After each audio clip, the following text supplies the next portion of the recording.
சமூக வேலையில் நாட்டம் உள்ளவர் வழக்கறிஞரே என்பதே பேச வந்துள்ளேன். நான் எல்லாரும் தெரிஞ்ச ஒரு வக்கீல் பத்தி வழக்கறிஞர் பத்தி பேச விரும்பல. கண்ணுக்கு தெரியாத வழக்கறிஞர் பத்தி தான் பேச வரேன். அவங்களுடைய பங்கு என்ன, அவங்க செஞ்ச சமூக சேவைகள் தெரியாமலே சில பேருக்கு இருக்குது. அவங்களுடைய ஸ்ட்ரெஸ் என்ன மாதிரி ஸ்ட்ரெஸ் அனுபவிக்கிறாங்க, அதை பத்தி தான் நான் இப்ப வந்து பேசுறேன் மேலோட்டமா, அதாவது பொதுவா எல்லாத்தையும் பேசுறேன். நம்மளுக்கு எல்லாம் எல்லா பிரச்சனையும் இருக்கும், எல்லாருக்குமே குறைகள் இருக்கு நிறைய. அதாவது அதுல அந்த குறைகள்ல நிறைகள் இருக்கும், குறைகள் இருக்கு, பிரச்சனைகள் எல்லாருமே இருக்கும். அந்த பிரச்சனைகள் வந்து முதல்ல வந்து நம்ம யாருக்கிட்ட போறோம், கடவுள்கிட்ட போகல. நம்மளுக்கு அந்த பிரச்சனை தீர்வு எங்க கிடைக்கும், வழக்கறிஞருக்கு போனாதான் அந்த தீர்வு கிடைக்கும்.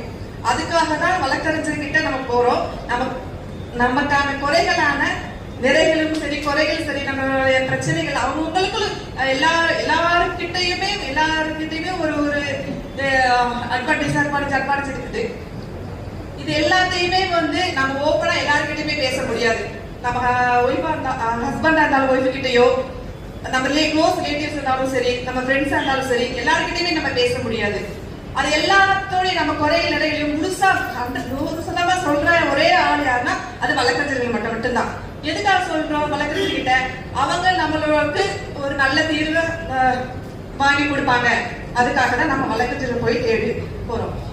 எல்லாருமே பொதுவாக செய்யற ஒரு தொண்டு தான். அது வக்கீலா இருந்தாலும் சரி, டாக்டரா இருந்தாலும் சரி. டாக்டரும் பொதுநல தொழில் செய்யதான் செய்யறாங்க. வக்கீலும் அவருடைய முக்கிய பங்கு அது என்ன இருக்குதுன்னா, இப்போ நம்ம ஒரு வழக்கறிஞர் கட்சி நம்ம ஒரு பிரச்சனைக்கோசரம் அவங்க தேடி போகும்போது அவங்க தன் கட்சிக்காரருக்காக தன் எத்திக்ஸை ஃபாலோ பண்ணி அவங்களோட சீக்ரெட்ஸ், அவங்க நிறைகள் இருந்தாலும் சரி குறைகள் இருந்தாலும் சரி, அது எல்லாத்தையுமே அப்படி யாருக்குமே சொல்ல மாட்டாங்க.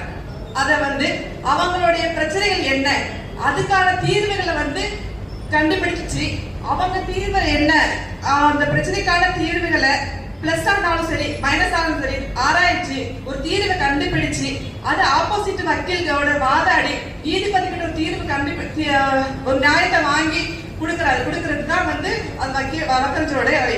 அதுக்கு பின்னாடி அவங்க என்னென்னலாம் அனுபவிக்கிறாங்க, தூக்கத்தை மறக்கிறாங்க, சரியா தூக்கத்து கிடையாது.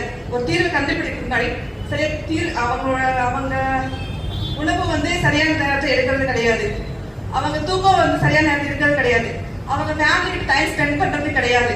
எல்லாத்தையுமே வந்து